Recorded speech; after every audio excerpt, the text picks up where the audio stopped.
Je ne sais pas si vous connaissez ce que l'on appelle la psychologie comportementaliste. C'est une école de psychologie américaine. Qu'est-ce qu'elle nous dit, cette école ? Elle nous dit que si je veux connaître quelqu'un, eh bien, il suffit de regarder ce qu'il fait. Voilà, le comportement dit ce qu'est profondément la personne. Et d'ailleurs, dans cette école, si quelqu'un a une difficulté, eh bien, on change le comportement et ça change la personne. Vous voyez ? C'est ça l'idée. Et donc, eh bien, quand les disciples voient vivre Jésus, eh bien, ils apprennent à connaître qui il est. Et donc, Saint Marc, aujourd'hui, nous donne tout ce qui se passe dans la vie de Jésus. Non pas pour nous faire une liste, vous voyez, un peu comme on aurait, vous voyez, il y a Martine à la mer, Martine à la plage, Martine, je sais pas quoi, à la ferme, et puis Jésus à Capharnaüm, Jésus sur la montagne, etc. Non, c'est pas ça. L'idée, c'est vraiment de dire, voilà ce que fait Jésus, regardez bien, parce que vous allez découvrir qui il est, vous allez découvrir quel est son cœur. Alors, qu'est-ce qui ressort de l'évangile d'aujourd'hui ? Eh bien, on peut dire qu'il y a deux choses.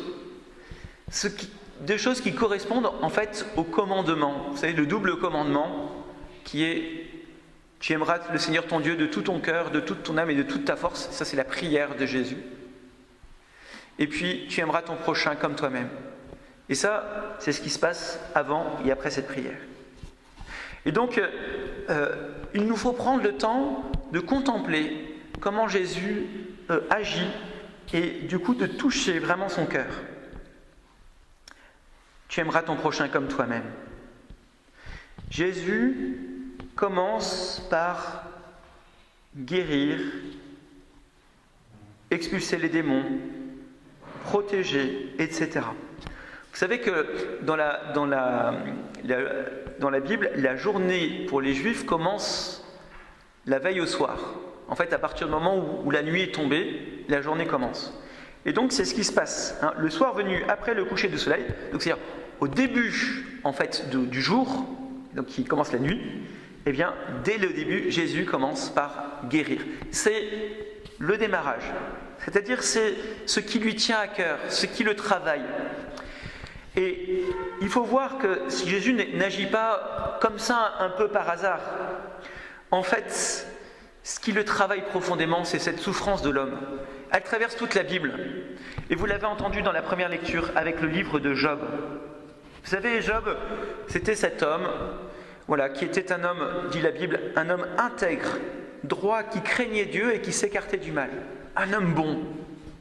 Et cet homme est confronté au mal absolu. Il perd sa richesse, il perd ses enfants, il a des ulcères, il perd sa maison, il termine sur un tas d'ordures et il souffre, il n'en peut plus.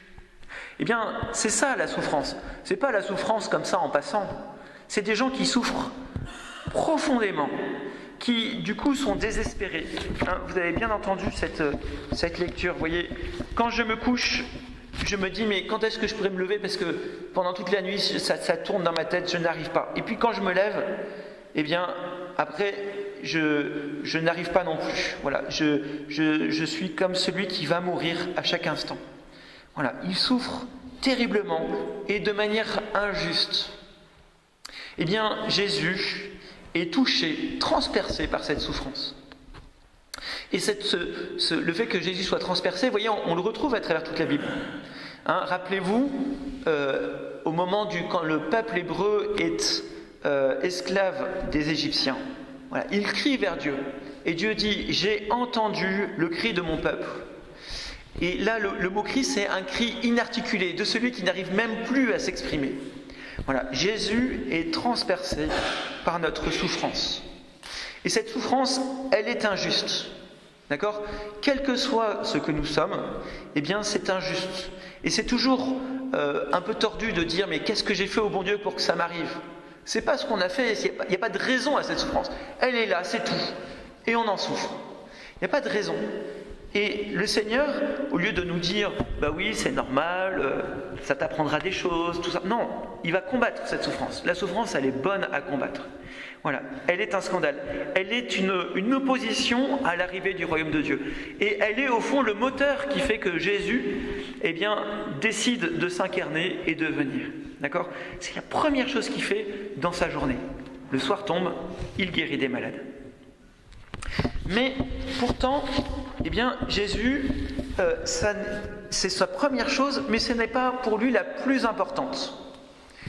Parce que si ça avait été la plus importante, il serait resté longtemps à Capharnaüm pour être bien sûr que tout le monde soit guéri avant de partir ailleurs. C'est logique. Imaginez, vous êtes médecin, vous arrivez dans un endroit, vous commencez par guérir tout le monde, et puis après, vous pouvez aller ailleurs. Et non, Jésus va choisir de partir dans d'autres villages. Oui, il est transpercé par notre souffrance, mais la vraie guérison, ce qui va vraiment fonctionner, qui va changer le monde, ça n'est pas de guérir telle personne et telle autre. C'est d'annoncer l'évangile, d'annoncer la bonne nouvelle. Vous voyez, j'avais un ami qui était du Congo-Brazzaville. Il disait, chez moi, c'est très difficile. Congo-Brazzaville sortait d'une guerre civile, les gens étaient dans des grandes fragilités psychologiques, physiques, des souffrances qu'on n'imagine pas. Vous voyez, il me racontait comment les soldats faisaient boire du sang humain aux enfants pour en faire des guerriers. Il faut imaginer jusqu'où ça allait. Eh bien, il disait, cet ami, en fait, ce qui va nous sauver, bien sûr, nous, on a besoin d'argent, on a besoin de gens pour nous soigner, etc. Mais ce qui va nous sauver, c'est l'évangile.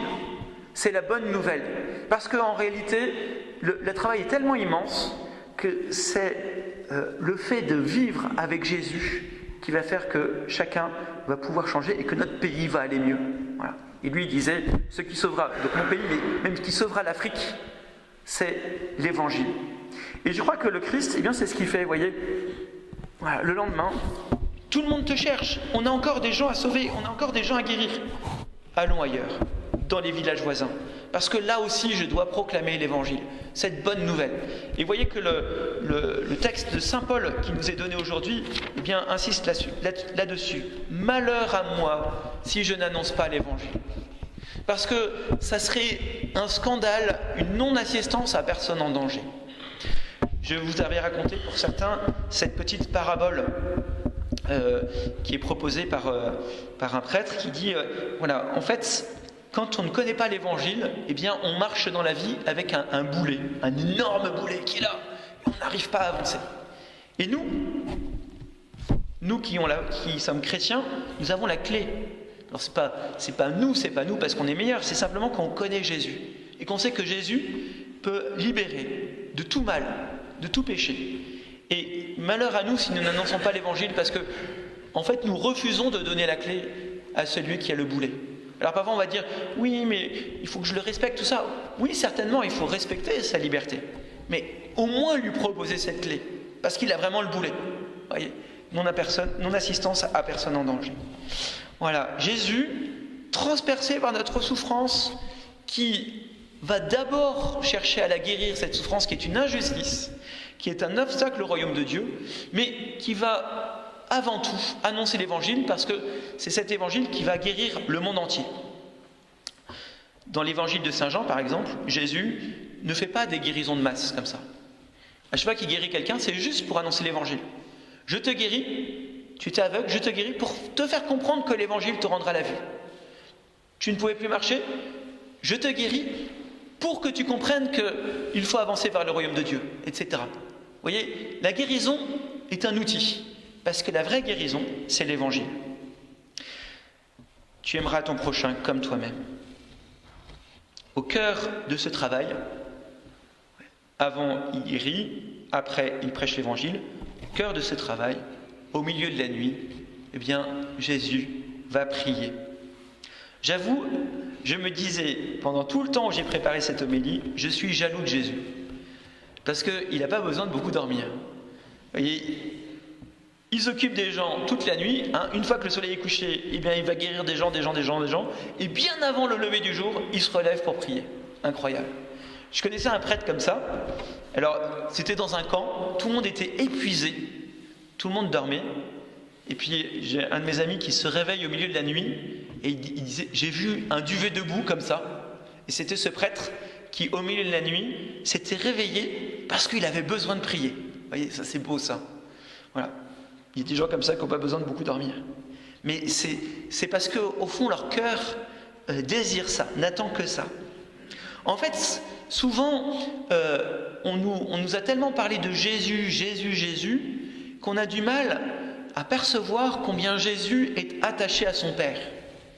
Dans tout l'Évangile, relisez tout l'Évangile, vous verrez, en permanence, Jésus renvoie au Père. Voilà. Jésus renvoie au Père. Le Père, c'est sa respiration, c'est sa vie. Il ne peut pas vivre un instant sans lui. Alors, il est fils de Dieu, donc il est sans cesse rattaché au Père. Mais il a besoin, c'est un besoin physique d'insister sur ce rattachement à travers la prière. Et qu'est-ce qu'il fait dans cette prière ? Eh bien, on peut imaginer qu'il fait passer le monde vers son Père, qu'il lui donne tout ça. Vous voyez, comme on donne cette image parfois, vous voyez, face à tant de souffrances. Vous voyez, Jésus qui porte toute la souffrance de tous ces gens, pour de vrai, eh bien, il serait juste humainement, il serait écrasé par toute cette souffrance. Et donc, il a besoin de la passer. Vous voyez, comme un bûcheron qui aurait devant lui 10 tonnes de bois à déplacer, s'il prend les 10 tonnes d'un coup, il va être écrasé. Et donc, il faut que chaque bûche, eh bien, on la passe à côté. Et donc, Jésus fait cela dans sa prière. Il passe au Père la souffrance de ce monde. Il passe au Père les enjeux de ce monde, les combats de ce monde, mais aussi ses beautés. Voilà, par cette prière, tout passe vers le Père. Et Jésus lui-même finit par se donner au Père, et ça va être vrai. Vous voyez, le sommet de la prière de Jésus, c'est la croix, où il a pris sur lui tous nos péchés, toutes nos souffrances, et il le remet au Père en se remettant lui aussi. Et de son côté, eh bien, le Père se donne à Jésus en lui donnant bien sa force, en lui donnant tout simplement de pouvoir annoncer cet évangile. Vous voyez, tu aimeras le Seigneur ton Dieu de tout ton cœur, de toute ton âme et de toute ta force. Tu aimeras ton prochain comme toi-même. Le cœur de Jésus est là.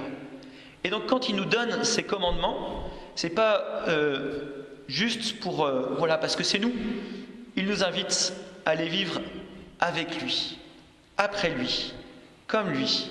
Voilà, que nous puissions être toujours plus proches de lui, que nous puissions, eh bien, nous aussi, du coup, avoir ce même rayonnement que lui. Tout le monde te cherche. Vous voyez, ce désir d'être avec Jésus, bien que nous puissions, nous aussi, transmettre ce désir. Amen.